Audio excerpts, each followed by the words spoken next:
Amis de langue française, je vous salue dans le bon nom de Jésus-Christ. Et pour terminer ce passage sur la fête des moissons, je voudrais partager avec vous la- quelques paroles de l'apôtre Pierre dans sa deuxième lettre au chapitre 3, verset 17 à verset 18 dans le Nouveau Testament. Et voici ce qu'il dit: Vous donc, bien-aimés, qui êtes avertis, mettez-vous sur vos gardes, de peur qu'entraînés par l'égarement des impies, vous ne deveniez, vous ne veniez à déchoir de votre fermeté. Mais croissez dans la grâce et dans la connaissance de notre Seigneur Jésus-Christ, Sauveur. À lui soit la gloire, maintenant et pour l'éternité. Amen. Eh oui. Maintenant, si le jardin où vous avez planté votre arbre fruitier se développe correctement, vous remarquerez trois choses: la croissance des racines, la croissance des branches et la croissance des fleurs et des fruits.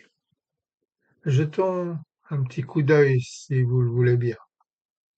Nous devons voir la croissance à ses racines. Cela signifie que votre arbre doit enfoncer ses racines plus profondément jusqu'à s'ancrer fermement dans la terre, d'où il tire une grande partie de son soutien.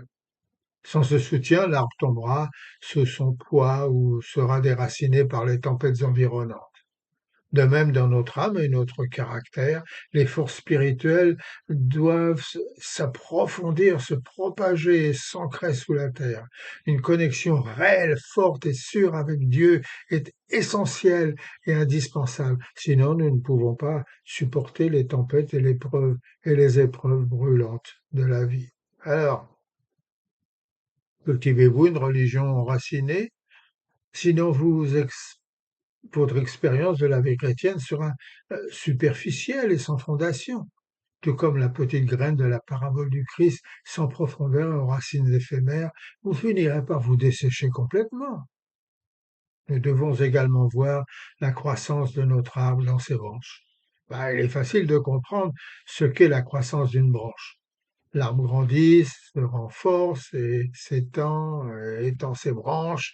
Eh bien, cela signifie la même chose lorsque nous appliquons cette croissance à notre vie spirituelle. C'est le Saint-Esprit qui nous donne la force de résister au mal et de défendre le bien. C'est lui qui nous donne la force d'endurer les persécutions, les rejets et même les mauvais traitements. Il met en nous un amour compatissant pour tendre la main à ceux qui ont besoin de notre aide, pour étendre nos efforts à chercher et retrouver les perdus, pour pardonner et bénir ceux qui nous dénigrent, nous calomnient et même nous critiquent. Alors dites-moi, êtes-vous comme ça? Est-ce que ma vie vise à me glorifier? Est-ce que je fais partie d'un club où des personnes religieuses qui ne voient pas plus loin que leur plaisir personnel? Ou est-ce que ma vie grandit pour le seul but de plaire à Dieu? Oui, nous devons avoir maintenant en nous et la croissance de fruits et de fleurs. Dieu n'a jamais voulu que les arbres ne portent pas de fruits, ni que les plantes fleurissent, ni que ces créatures soient stériles et infructueuses.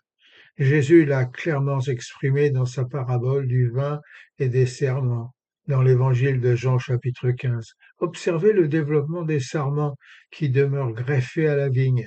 Ils portent du fruit, encore plus de fruits, et toujours plus de fruits qui dureront. Et puis maintenant, observez votre propre développement spirituel. Quel stade de croissance avez-vous atteint?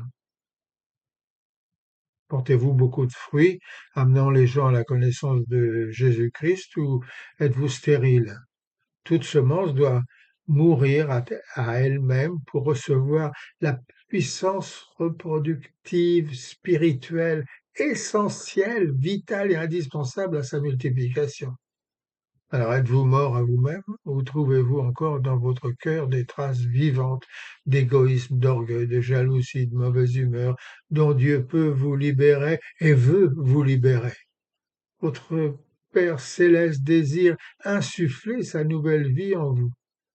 Laissez son esprit pénétrer vos racines, sa force donner de la vigueur à votre tronc, son amour embellir vos branches afin que vous deveniez libres et porter du fruit en vous et au milieu de vous. Dieu est capable de vous libérer du péché et de vous en préserver. Si vous ne le laissez pas faire, vous flétrirez, vous vous dessécherez et serez emportés par le vent avant de tomber comme toute feuille morte que l'on ramasse à la pelle. Votre vie humaine a certainement grandi de l'enfance à l'âge adulte. Qu'en est-il donc de votre vie spirituelle? Jésus a-t-il sa place dans votre cœur? Dites-lui, prends ma vie, elle doit être à toi seul, ô divin Maître, que sur le flot de mes jours, ton regard brille toujours. Nous devons grandir par la puissance du Saint-Esprit dans notre vie et nous développer et porter du fruit. N'oubliez pas cela, c'est très important pour votre vie de chrétien.